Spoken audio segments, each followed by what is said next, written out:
Hi everyone, today we have a review for custom Transformers Optimus Prime figures from the Ride of the Beast movie. So specifically this is the repainted version for the Baiwei TW1030, a KO version of the Studio Series 102 from the Ride of the Beast movie. So here is the whole figures as you can see, and they also have all of their weapons that got repainted alongside him. So it has two arm gun, one axe, one shotgun from the Bumblebee movie, and then two energon sword, and then of course he also have the Noah Diaz figures just come with the Baiwei Optimus Prime. So let's take a look closer at its details. Just look at the front, you can already tell that those parts got weathering effects just from acrylic black colors, and then the chest region, arm region also got more black. That's kind of the black gray colors from acrylic paint, and I also put a little weathering effects on those darker gray areas that you can see at the chest region and the cross region over here. And as we go down to the legs, and already see that they also have a little more black or grayish colors to middle ties here, and then at the corners of course we also have that little black and gray weathering effects going around. As we go down to the leg, it will be less visible because like down here I didn't do much of the weathering effect. There's some. To look closely enough, you see that they have some gray and black onto the blue part on the legs over here as well, but it's not very dominant. That also goes down to the leg region, the foot region, and at the behind region of the leg as well.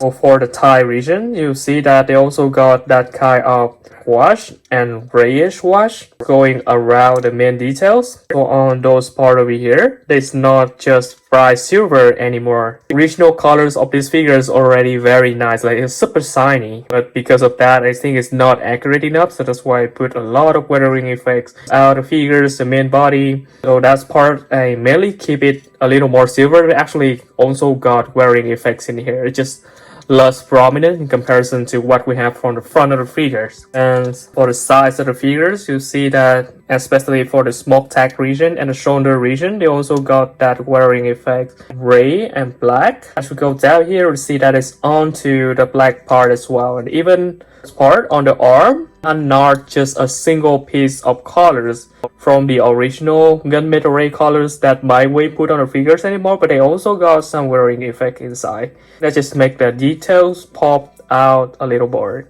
The side look for the figures. It goes to the back. You also see that they don't just have one piece of color scheme anymore. Even on the red part, they also got some black and gray going in between. The inside on the shoulder here, of course on the head as well, just a piece of blue plastic anymore. It's not shiny blue. Actually this blue is really nice. It's like metallic blue colors, but that is also not accurate in my opinion, so that's why I also put a lot of weathering effects in here. According to the CGI model, Optimus actually looked pretty much weathered throughout his body, especially in his robot mode. Not at all visible in his vehicle mode, but when he transforms, he has a lot of weathering effects for damage. So that's how he looked in the front. Let's take a look at some of his weapons that are the arm gun. I also put the same weathering effects on here. See that on the metallic gray colors in the middle, not just that gunmetal ray anymore, but they got some kind of fade and black on there. They got the same fade onto plastic color as well. Look at that. It look kind of messy, but I do like that look way more than the original look. Let's go through this piece as well. So those are the two arm gun. Let's go on Optimus Prime, and then here is what the shotgun look like right now.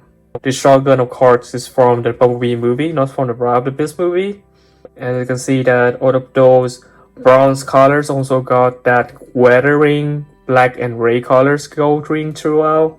Even on the black, they also have a little abrasive there just to make the scope pop a little more. Not super visible, but I think it's visible enough. That's how that look. And then we have the axe here. The same weathering effect going out through the axe as well. Just make it much more weathered, like it's been in many battles. I do like, especially like this part a little more because a lot of bronze colors underneath, and then just a lot of weathering dirtiness onto the blade. I do like that color difference a lot. Then of course we have the two energon sword They also just got the same weathering effects, and those are pretty simple to make as well. That same grayish, blackish colors going throughout all of the body, and then try to make the orange not being covered too much, like they should still pop out. The orange just represent the energon sword is already turned on and ready for battle. When you integrate them onto Optimus RAM, I think they match with the weather figures very well. So those are how they look like be attached to Optimus.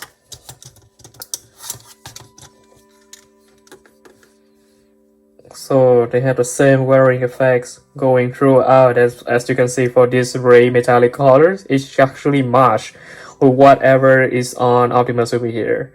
It's not just the gunmetal ray from the original Baiwei figures anymore, but they have a little black and gray. I think that's make all of their mechanic details pops out.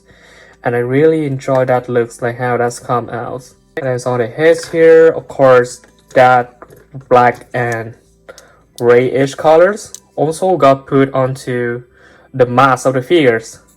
So you can see that the mask is not totally silver anymore, but I let the black go inside, so that's how some of his detail got popped out a little more. I really like that look. And then I also did a little in the chest region here.